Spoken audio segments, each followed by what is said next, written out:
My name is Alfredo Pedroza. I'm 28 years old. Today is August the 7th, 2015. I'm here at Puertas Abiertas in Napa, and my relationship to Conchita is she's a good friend of mine. And my name is Conchita Maruscish. It's August 7th, 2015. And we are here at Puertas Abiertas. And I am a friend and also a fellow Democrat. So, Alfredo, first of all, can you tell me where did you grow up? I'm very proud to say, Conchita, that I was born and raised here in Napa Valley. I still drive and walk by and run by Queen of the Valley, and that's where it all started for me. So it's really neat to still walk by that hospital and say that's where I was born. And what was your child look like? What was your childhood like? You know what? It was really great. I'm very fortunate that I had some great parents. My parents came from Mexico. My dad came in the 1970s, like a typical bracero, wanting to work hard, the American dream. But his plan was always to go back to Mexico. They had a home in Mexico, and he was supposed to come work hard, raise some money, and then go back in Mexico and build their dream house. But what happened is he tasted opportunity. He saw what America was about. He saw what the American dream was about. So a couple of years later, he brought my mom over, and that's when it all started. They realized this was a community that he could raise a family in. This was a community that could give his kids a future that he never had. So it was a very rewarding childhood. My parents never learned a word of English because the way they could persevere and succeed was to work hard. So my dad worked in the vineyards. He was a farm worker for 33 years. And I still remember he would work 18-hour days. But that's what he needed to do to move his family along. So he actually tried to go to the adult school. And I still have some of his journals. And he knew how to write English perfectly, but he couldn't write it because he didn't practice it. Because in the vineyards, it was all Spanish. But one of the things I still remember being a very young kid, I think I was 5 years old, he would say, "Look, I never got to choose my career. I had to be a farm worker. I happen to like being a farm worker now, but I never got to choose my career. But you're going to go to school, you're going to be educated, and you're going to have an opportunity to choose your career, whether it's a doctor, teacher, or he wanted me to be a winemaker. I was in control, and that's what I remember from my childhood is just having very involved parents, parents that didn't know the language, but they were still involved in my education, even to the point of going to college and having my parents, my dad there, looking over me and saying, "What classes are you going to take? What's your homework like?" And I knew they had no idea what homework I had, but the fact that they were there, they were watching over me, really provided me a sense of responsibility to deliver on the sacrifices my parents have made. What about your mom? What did she do? So my mom played a critical role. My mom was at home. She stayed at home. And that was a choice that she made because she wanted to be there for us.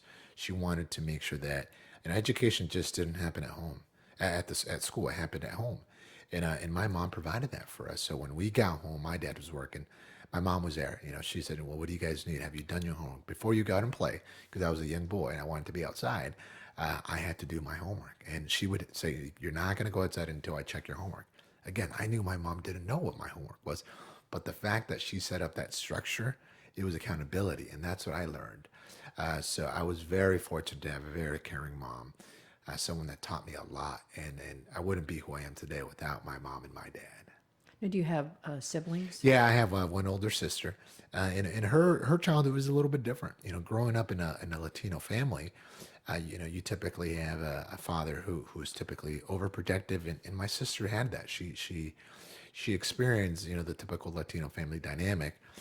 So she got married early. Unfortunately, she did not go to college, but she's doing very well for herself now.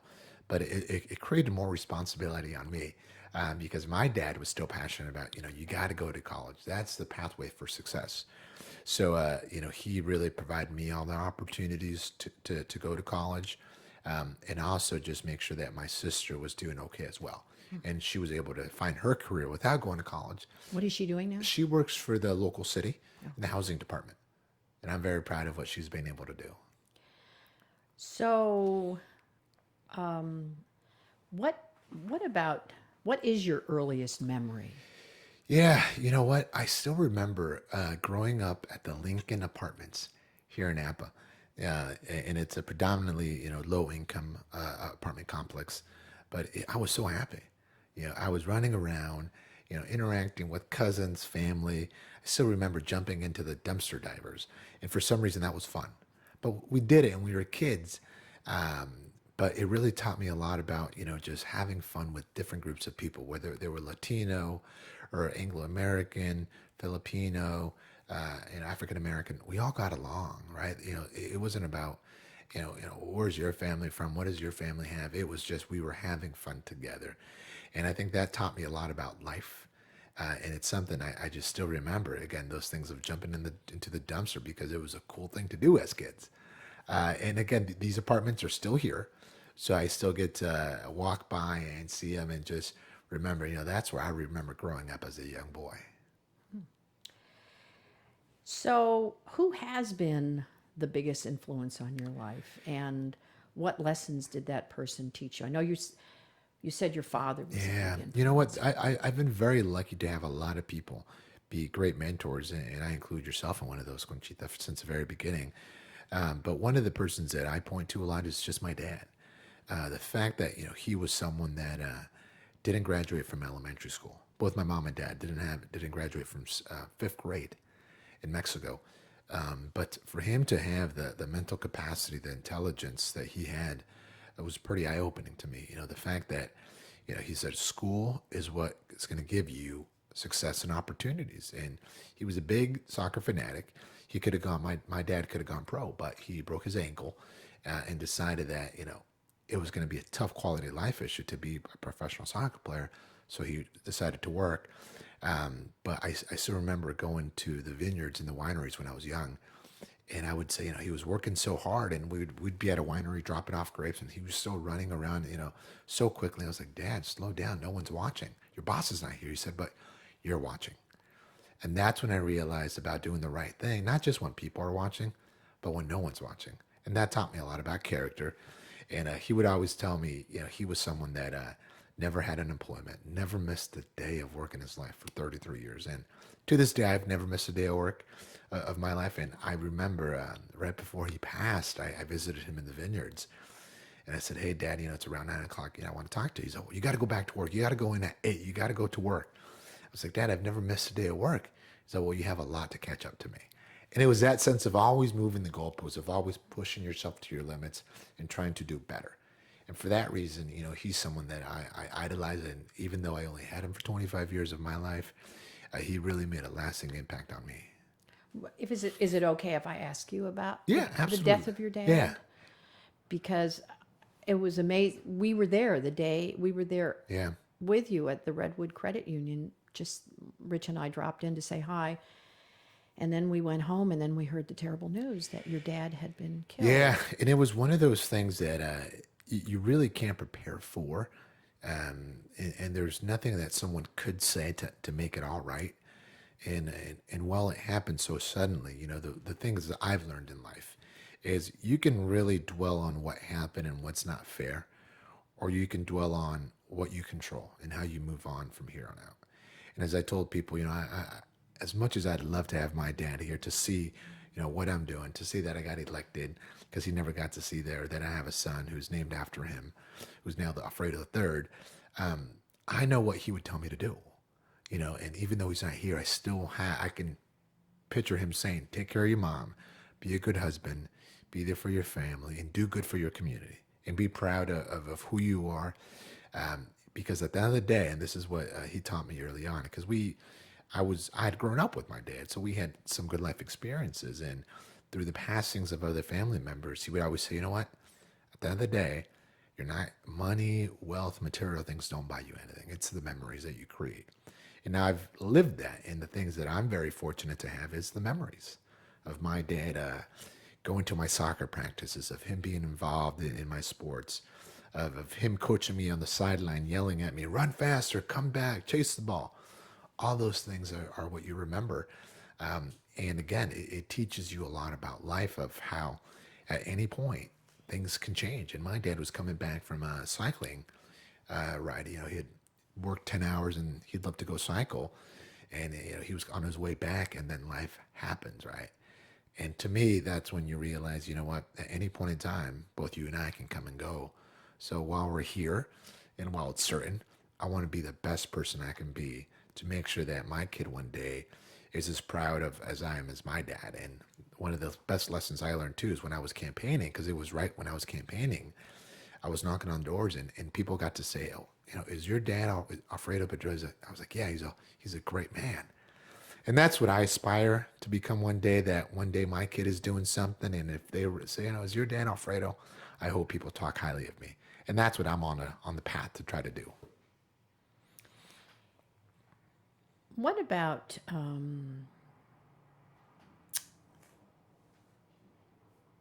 that? Then let's. I had other things because you sort of covered so many of the Yeah. things I was going to ask you there. So that was great. What are you proudest of in your life that you have accomplished up to this moment?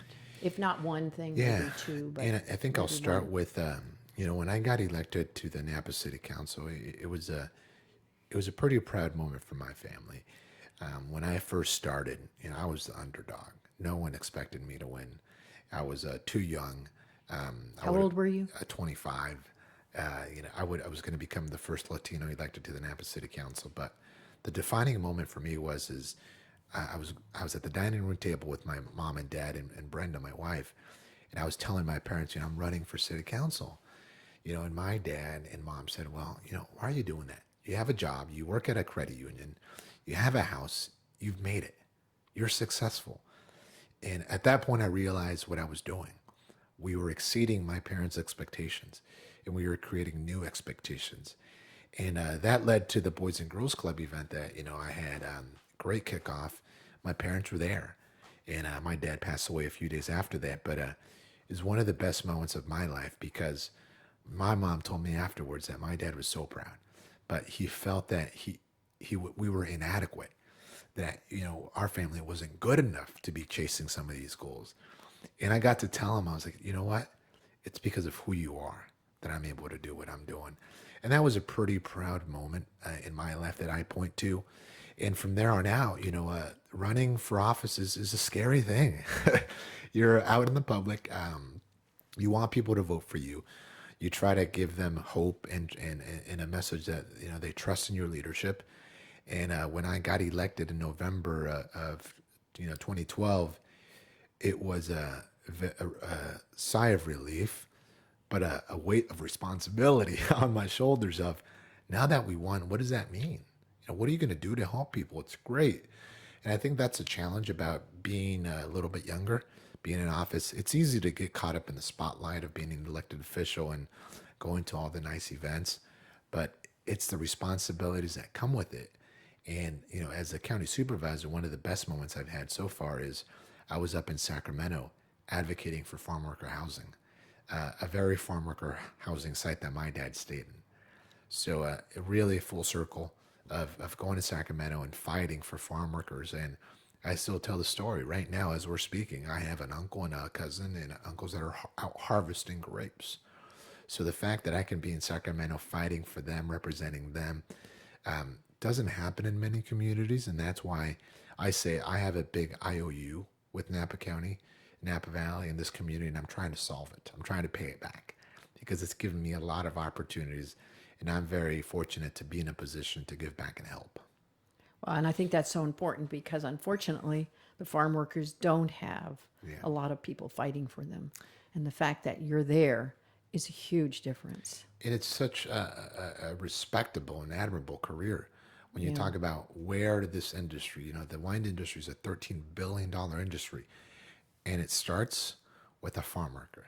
At the very beginning of this huge industry is a farm worker. And for me, they deserve praise, they deserve respect, and they deserve to be represented. And that's those of us that are in the positions to help, you always got to remember that.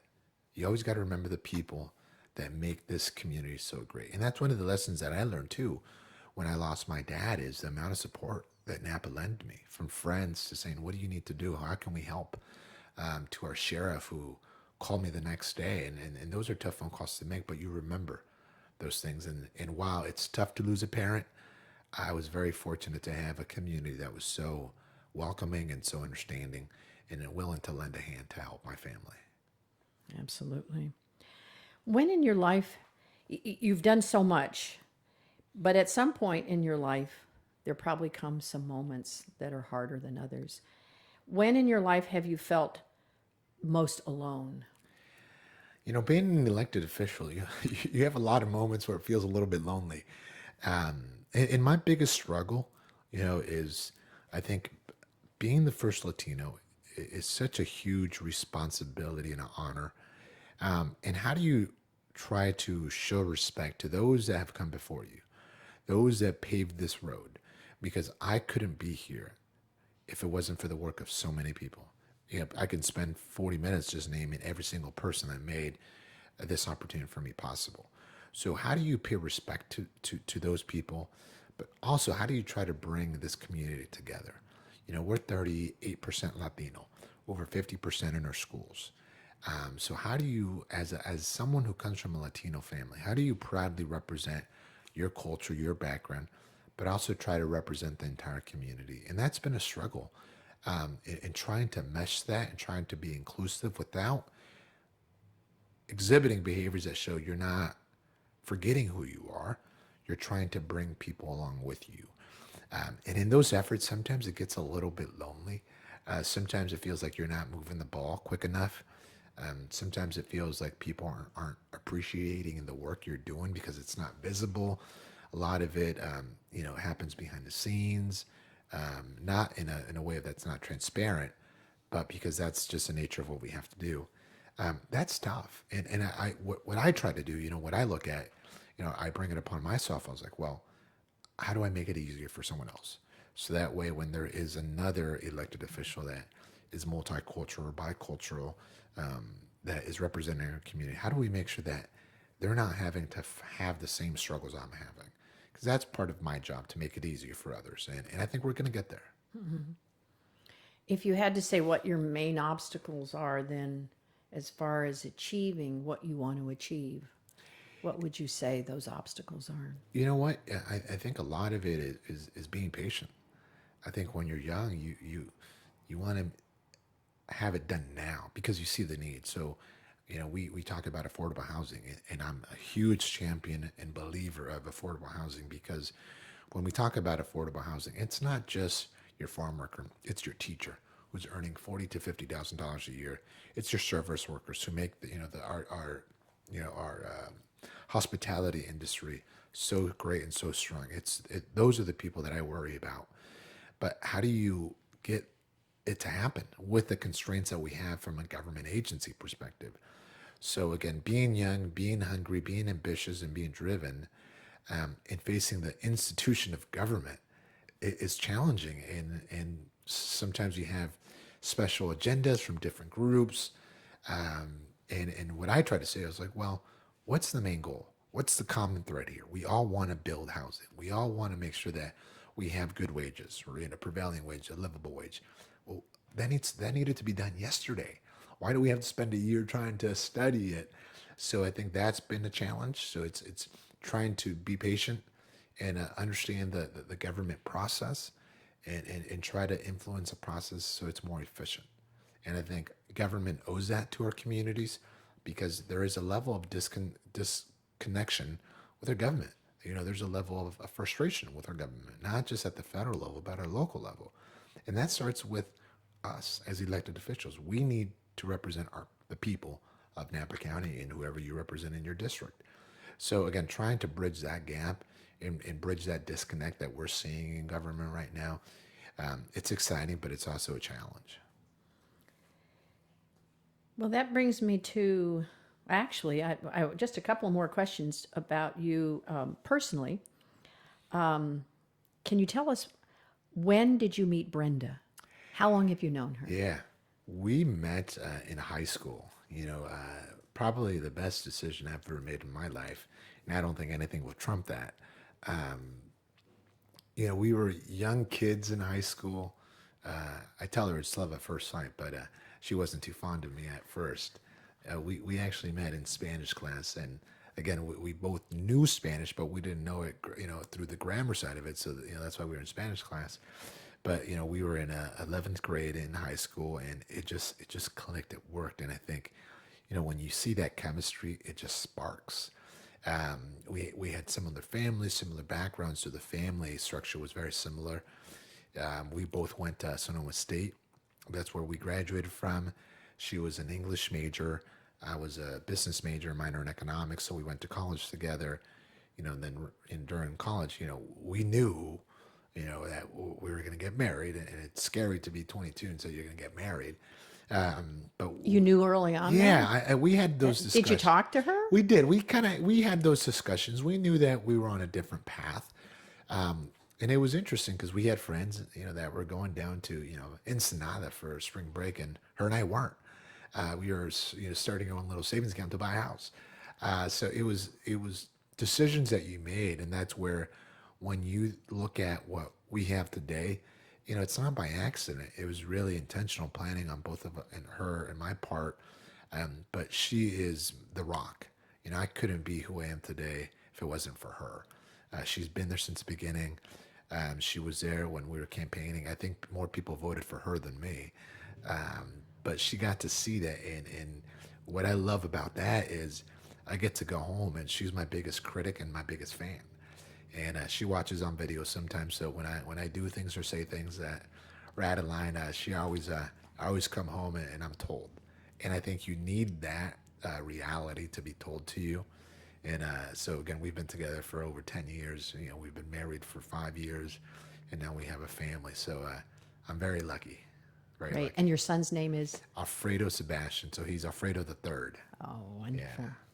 So, how did you propose to Brenda, or did she propose to you? No. No. No, that there's a story there. I proposed to her back in the same class we met. So the teacher, Mrs. Sandy Reeve, who was our teacher in Spanish class, was still there. So I had reached out to Mrs. Reeve and said, "Hey, can you help me facilitate this?" So she actually invited Brenda to her classroom, to what Brenda thought was going to be a presentation to some students. So there I was, in the desk, with my hands over the ring, and that's where I proposed. So there's a story at Vintage High School, which is where I proposed, that we may be one of the only proposals that actually happened on campus. But for us, it was kind of the full circle. That's where we met, and that's where we were going to start the next chapter of our lives. Oh, that's great. I love that. So here you are, very young and already on the Board of Supervisors. Amazing journey so quickly. Why did you get interested in politics? Were you involved in student government in high school, in college? Yeah, no, that's a great question. And as I tell people, if you had asked me, 5 years ago, if I would be here today, my answer would be absolutely not. I didn't go to college with the intention of being a public servant. My dad was not politically active. My grandfather was mayor of his town in Mexico. That's the only political lineage I have. But again, I didn't go to college thinking I was going to be a public servant. I went to college to be a business major and a minor in economics. And if you asked me when I graduated from college what my 5-year plan was, it was probably along the lines of, you work for 2 years, go back and get your MBA, and they be a lifelong banker and maybe move to San Francisco and then join an investment firm. That's what I thought my plan would be. And it shows you how little I knew about life at that point. Because within the first year of graduating college, I started going to city council meetings. And it wasn't with the notion of I need to be elected. It was everyone on the city council happened to be, Anglo-American and over 50. Not that there's anything wrong with that, but when you talk about the diversity of the Napa community and the value of diversity and being inclusive, I felt something was missing. And when people were talking about, we need our young community to step up, we need affordable housing, they were talking about me. They were talking about our friends. They were talking about that working class family that's growing up in Napa that went to college, came back. And I always thought, well, instead of being on the outside, wouldn't it be so great to be part of the table that's making decisions and providing solutions and bringing leadership? So that sparked my interest. Again, when I ran, there were 7 people running, 7 or 8, for 2 seats. It was a crowded field, a very respectable field of candidates. And here I was, a young 25-year-old credit union manager, freshly married, running for political office in the city of Napa. And it was a life-changing moment, but we worked hard. uh, you were there since the beginning, so you've got to see the grassroots effort that we did. We knocked on doors, and I think people really appreciated the personal touch.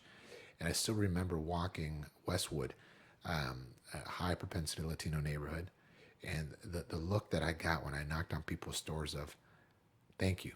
Thank you for knocking on my door. And then they invited me inside to eat tacos and pozole, which was remarkable. But I always remember that, right? Of how proud people were that they felt they mattered. And to me, I always remember that. So that's how that got started.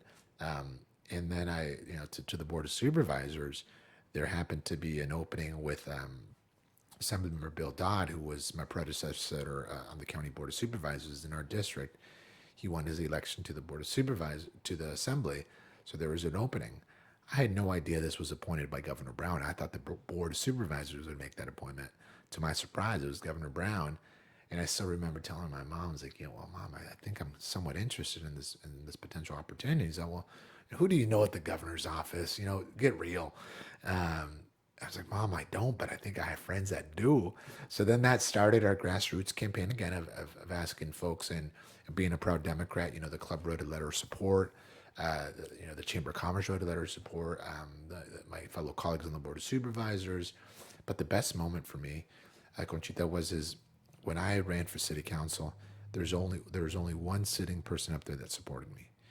And in 2 years, I was able to get the support of the entire city council.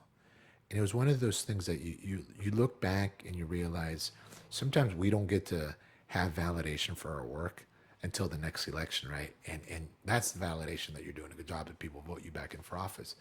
But I got a really neat validation that I was doing a good job when I was able to have my 4 colleagues support me for the Board of Supervisors. And it's something that, it doesn't make it onto the register or the news media, but it's those moments that you just feel proud that you're doing a good job, that your colleagues see that you've been effective. So then I got appointed by Governor Brown, and I got the call. It was December 23rd. And they said, you're going to get the call. I was like, great. Again, one of those surprises. Again, I was 27 at that time. Now, who called you? Someone from the governor's office. Okay. To this day, I have not met the governor. Oh, I was going to say, did Jerry call Yeah, you? but I'd love to someday. I'm not giving hope. But, we got the call, and it's you forget about it. Now, if you were to ask me, that call seemed like it happened 5 years ago, because it's just been a fast tempo life that I've had since getting appointed, because there's so many issues. And that's what's so unique about it, is there's a huge learning curve in our job. And we're making decisions that can impact many people and can impact our county for many generations. And I take that really seriously. So I try to balance that with, yes, we got to make sure we do what's right today, but it can't be on the backs of the future. And that's the perspective that I really like to push, is we got to make sure that government is making sure that we're successful today, but that our future is bright for the next generation. So, what do you hope to achieve as an elected official? If you had to say there were 3 main things that you hope to achieve, what would you call those out as? So I'm going to go on record, here, and I'm going to be very honest. We're never going to perfectly solve the affordable housing issue, but I'm going to try to solve it, and that's a big focus of mine. So, and being more specific, it's building more affordable housing units, and I have a plan that could help us build units with county property that we own, with doing some affordable housing overlays on that. So as this county property is sold, we can pre-entitle and have some affordable housing overlays, so that way there's a guarantee that affordable housing is going to be built. So that's a goal of mine, and I'd like to make some traction on that within the next 2 years, because the need of affordable housing is not going to go away. The next goal of mine is addressing the transportation issue that we face in Napa County. There's a huge issue, and it's not just on the tourism side, it's on the families and it's tied to affordable housing, because families that can't live in Napa, who work in Napa, are having to get on our roads, and they're moving to Vallejo, they're moving to Cordelia and Fairfield, and that's great for those communities. But Napa's losing out, because those are people that are part of our community fabric. These are folks, mom and dads, that are not being involved in PTA meetings, that are not being involved in their democratic clubs, that are not volunteering to be coaches. We need people to do that to make a community strong, and we're losing out on that because of that structure. So addressing the transportation issue through more predictable transportation methods is key. We're very lucky that we have the Napa Valley Wine Train. Maybe that's an opportunity to look at transportation too. I don't know, but I think I want to start having that conversation. But the next tangible step is, if I get to be chairman of the Board of Supervisors next year, I want to institute a quarterly meeting with myself and all the mayors from Napa County, where we're sitting down and talking, and it's going to be a public forum, so we can publicly discuss the issue of transportation, because we all need to be at the table addressing that, because it's a threat to all of us. And thirdly, it's farm worker housing. We need a family farm worker site, and I'm not going to die in office, but I'm going to die trying to get a new farm worker site in Napa County, because I see the need. And the sites that we have are all male right now, but I was pleasantly surprised. I shouldn't say pleasantly, but I was surprised to learn that we have all women crews working in our vineyards, and they're not being able to use these sites. We need to change that. We need to address that. And if we build a family site, that's the way we do that. So those would be my three concrete goals. And I talked to Rex Stultz from the Vintners Association, and they said one of their big goals is to provide family affordable housing, or to help. So got to keep that pressure Yeah, on. and you're going to be a huge ally too in doing that. Absolutely. That's one of my main goals, is to help with that. So if I had to say, can I ask you, what has been your greatest regret as you look back over things? You know what?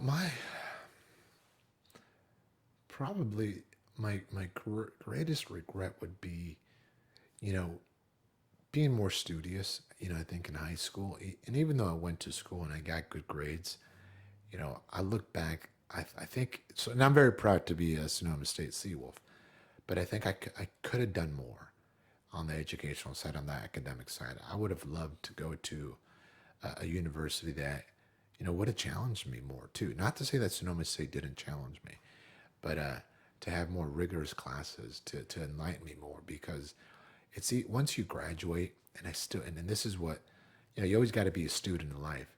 And I go back to Sonoma State, I guess, speak to students there, because I just love being on a campus. It's stimulating intellectually. I miss that. And I wish I would have gone to a school that would have had different experiences, taught me some different things, because then you become a better person for that. And when I was in high school, again, I met Brenda. I was trying to impress her maybe, and play soccer. So you had a lot of things going. Even though, again, I got good grades, I think I could have done better. And I think that's one of the regrets that I just have, that I'm going to learn from. So that way, when my son or daughter, or sons or daughters, are going to school, I can provide them that perspective.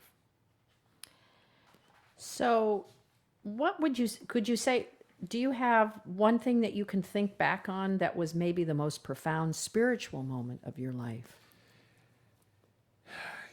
On the spiritual side, Brenda and I, we're religious and we're spiritual, and it's interesting. I think there's a lot of, I can't point to one. I think there's a lot of moments where, we've had tough times, but you find the moments of clarity. And I think, losing my dad is one of those things where, again, to be 25, you lose your dad, be responsible for your mom, because mom and dad had a great relationship. Where my dad went, our mom went. Where my mom went, my dad went. To be 25 and now be responsible for caring for your mom, and having the mental capacity to deal with that and run for office at that time, it didn't happen by accident. And I think I just had the clarity to do that. And it's one of those moments that I just look back to and say, I was truly helped, in accomplishing that. In a spiritual way, there was a deep well of The sense of peace, the yeah. sense of purpose, the sense of mental clarity. Because again, it's easy to get lost. Again, when you're 28, you've only lived 28 years of your life, and 14 of those you're a young kid. So you're out playing around. So you had 10 years of solid maturity potentially. There's no rule book on life. There's not a a book you pick up and say, what do you do when your dad passes and now you're responsible for mom? There's none. So it's that clarity. I think it's that spiritual belief that things are going to get better. And to this day, again, to be here at this age with the type of friends I have, I'm so blessed. It doesn't happen by accident. It doesn't happen um, just because. And I believe that's where you have that spiritual awakening. So, where do you see yourself in 5 years, 10 years, and maybe even 20 years? Just think about it. It's hard to think that far ahead, Well, just maybe 5 years. Yeah, and elected officials, we think in 20-year cycles sometimes because you always think about, who's running for this office or that office. And, look, I love public service. I wake up every morning because of the opportunities I have to help people. And that's a transition that I realized from wanting to be a banker to being a public service is what you wake up for every morning. So that, having said that, there's a lot of work to do in Napa County, and I want to be here for a while to really get a track record, to give people substance of who Alfredo Pedroza is and what has he done. If more opportunities, open up to help in Sacramento or help in Washington, D.C. from an elected office position, I will consider those. But I made a promise to myself early on that I will not pursue a political office that I'm not ready for because I want to be effective. I don't want to be an empty suit. I want to be able to do things. And the way you do things is by having experience, by having a track record, and having a positive attitude. And to this point, I can see how elected officials get burnt out. I'm nowhere near that. My tank is still full. I'm ready to do a lot of things. But I'm very lucky to have people that care about what I'm doing, mentors that tell me the truth. And while it's easy to get caught up in the cycle of being young and fresh and a new perspective, to climb the political ladder quickly. And while that's tempting, that's not what I want to do. So again, 5 years maybe Sacramento, 10 years, 20 years, maybe Sacramento or Washington D.C. But a lot of it's going to be dictated where my family's at. I place too much value in being involved in my kid's life, and also supporting Brenda because while I'm chasing my dreams, it's important that Brenda chases her dreams too. So if that means being a teacher or starting her business or being the best mom she can be, I want to be there for her because she's been here for me. So it's that balancing act. And I'm excited that we have options. Going back to the original question you asked early, is I get to choose. My dad and mom never got to choose. If you ask them what they wanted to do in 5 years, it was work, work, vacation, work, work, vacation, work, work, vacation. I'm so privileged to be able to actually have options. And that's something I'm always going to remember. And what do you see for your son and your family, I guess? Yeah, Yes. well, that's the biggest thing that drives me is, again, growing up, I didn't know my parents didn't know what the SATs were. They didn't know what a college campus was like. I'm so lucky that Brenda and I do. So my kids uh, are going to have the best opportunities. That's why I'm doing what I'm doing. Because in politics, you also get to meet some great people and you learn from that. You got to be a sponge in this world. And you take that. It's like, okay, that's great. I'm going to keep that and try to do that with my kids.